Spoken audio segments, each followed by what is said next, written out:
This episode is going to be very different from what I've done in the past. First of all, I want to throw some support towards a fellow YouTuber and RV industry member, but I also want to cover the used RV market with a more personal touch. And I just hope you're not offended, because I think a lot of people get very offended and personally take it personally when I talk about private party sales, whether you're a buyer or a seller, or even if you buy from a dealership. But I want to give both sides a fresh perspective on things that you haven't heard.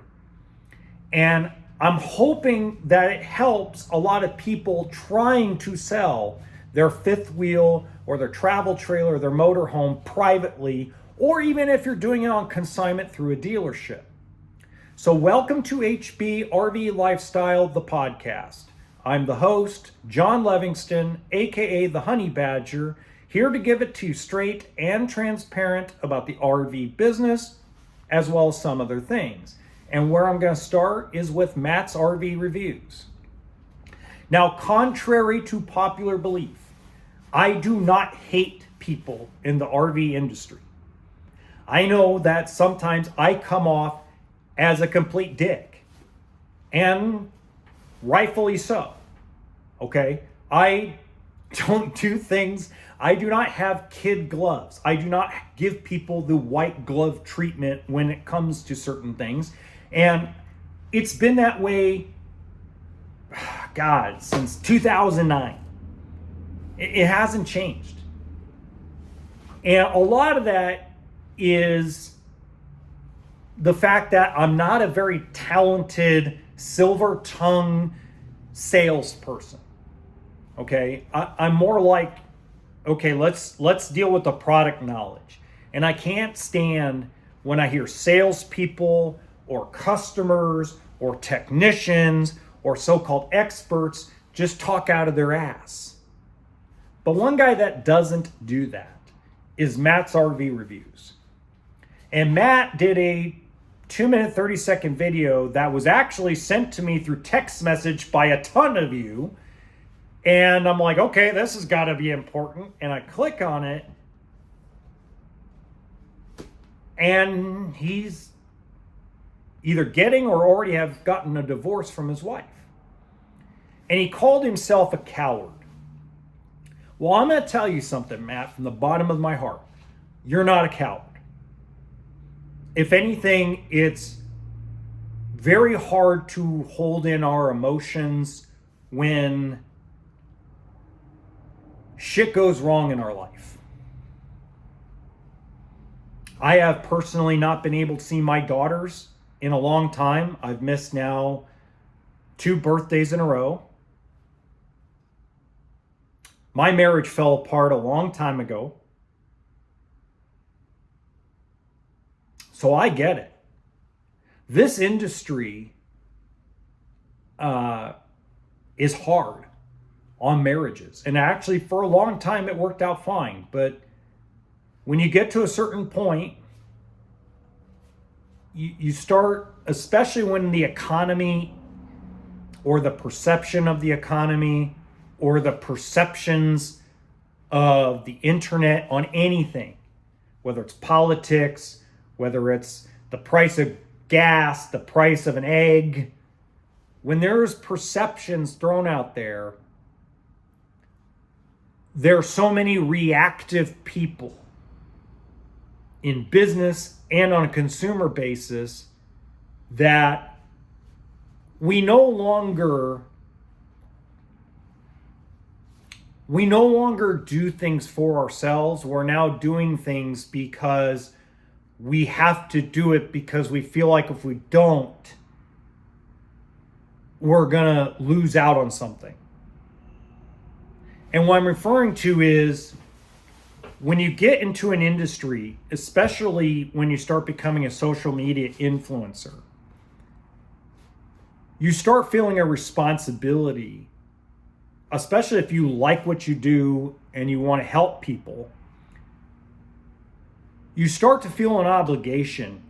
Like all of last week, 3 years ago, I would have powered through. I had a massive migraine for like a week. And I was in the toilet. I was in the tank, not feeling good. And 3 years ago, I would have powered through and just kept doing episodes, no matter how crappy they were, no matter how pissed off the world was at me. I would just keep doing episodes. But it's like, no, I'm going to sleep. I'm going to rest. I'm going to get better. I'm going to focus in on things. But sometimes, especially when you see that there's opportunities, you take them.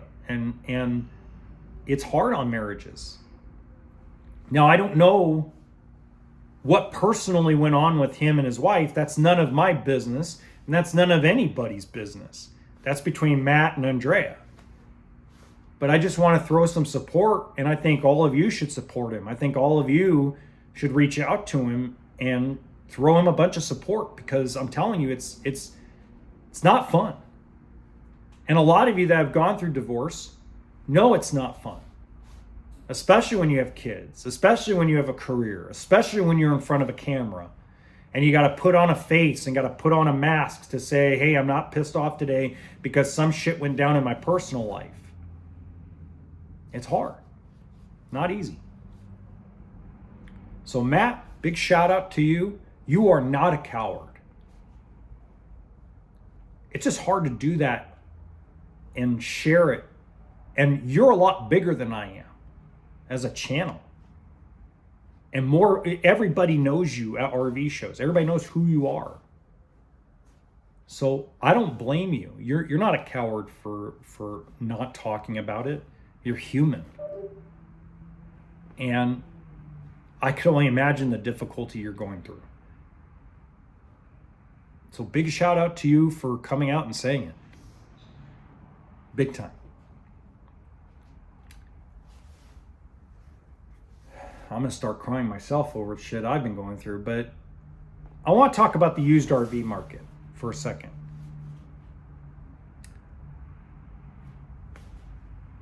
Stop wasting your time if you're putting zero down, or if you're not paying, if you're not paying cash, or you don't have any down payment. Stop wasting time shopping for a used RV. Toy hauler, travel trailer, fifth wheel. You're wasting your own time, and you're wasting the seller's time. I don't care how good a credit you have. I don't care if you've done zero down on every car loan you've ever done in your life. That's all a fugazi. It's all fairy dust. A car and a recreational vehicle are two very different things. Now, you want to go buy a new one from a dealership for under 50 grand. Different scenario. Whole different ballgame. So let me give you two scenarios here that I've run into. Scenario number one. I have a gentleman who's got an 845 FICO score, has the credit history to buy a $500,000 RV if he wanted to.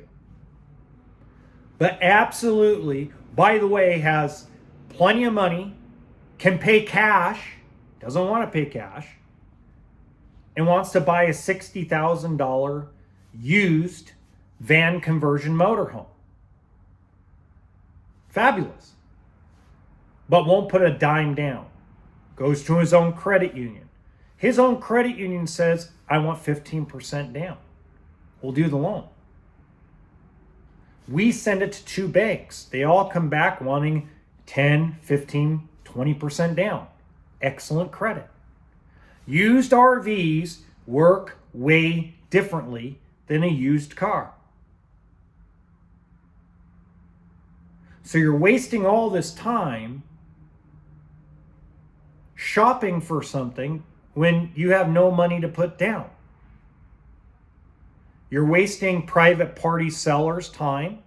And I'm not worried about me as much, because I'm pretty straightforward with people. Like, I have one credit union that will do zero down. You have to live in a certain county in California, but they're only going to do a 7-year term. And if you finance over 75 grand, they'll do a 12-year term. But a lot of you are like, well, I don't want to pay $1,000 a month for a $60,000 motorhome. I want a $600 payment. Okay, do you have $6,000 down? I don't want to put anything down.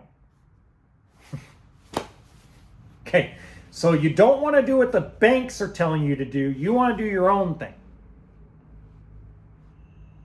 So the reason why I'm more worried about private party than a dealer is a dealer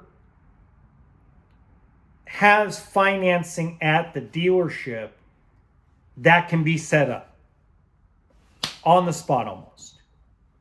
So we can straight out tell a person, nope, bank says this. And it's our job as hourly, salary, or commission people to sit down and talk to a person while our office is open and talk to them about loans and try to get them approved. I'm more worried about the guy who's rushing home from his blue-collar job and you're dicking them around because you have no money to put down. And so you go to your own bank and then you ghost the freaking people afterward because you didn't do any homework or you didn't believe me because I'm a salesperson. If you're not going to pay cash or you're not going to put 10 or 20% down on a used travel trailer, truck camper, fifth wheel, toy hauler, motorhome, van conversion, don't waste people's time. People that are selling their RV on the private market, their time is precious, as well as your own time is precious. Don't do it. We're seeing a lot of sellers on the private market are finally starting to become reasonable. I've seen a lot of price drops from private party sellers across the board on Facebook Marketplace and RV Trader. So they're becoming more and more reasonable than they were 2-3 months ago. Now just don't waste their fucking time. And don't waste your own. If you're shopping for 50 grand, I don't care what your FICO score is. I don't care how long you've been with a bank. Make sure you have 5 grand down minimum.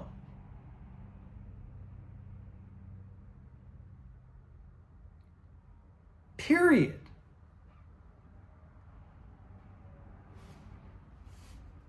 Stop going and shopping for a 25-year-old unit and then say, I'll be right back. I'm going to go see if my bank can finance it. Now, here's something very interesting, though. Okay? If you have no money, go set up a personal loan for the entire amount that you want to spend. Yes, you're not going to get a 10 or 15-year low payment. You're going to get a 4-year or 5-year term. It's going to show up and kill your credit because it's going to show up as revolving debt. Your credit score is going to be, excuse my language, but going to be fucked for a while. But you're pretty much paying cash for the unit. And you're getting a title. So if you're going to go and buy a used 2016 travel trailer from a guy that's 2 cities down from you and they're rushing home, have your personal loan set up already. Have your down payment ready for your credit union so you can go and get the cashier's check and go and do what you need to do to pay for it. Fact of life. You need to get over this egomaniacal crap about down payment. If you're not working with any money because money's tight right now, because of gas, groceries, maybe your hours got cut at work, maybe your mother-in-law had to move in, or maybe you have some kind of extra thing in life like college tuition for a kid, or maybe you're helping pay for, a care facility for one of your family members, then don't buy an RV until you have the money. Rent one.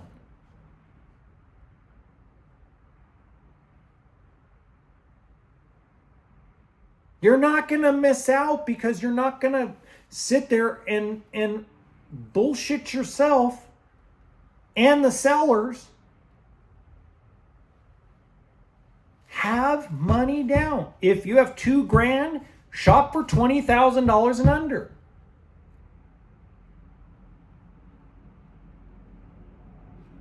If you're shopping, if you got $1,500 down, $15,000 and under.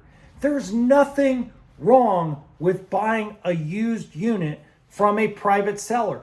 If you're in Arizona or Nevada, as an example, if you go buy a used anything privately, you don't pay sales tax. So there's advantages sometimes to buying privately. Now, there's dark sides to that. I'll talk about that tomorrow. I mean, I've already had some real nightmare shit happen to people already buying privately. But that's a different story. It has nothing to do with the actual financing of it. So just remember, buying used from a private seller, you still need down payment. Or get the cash from a personal loan, an unsecured loan.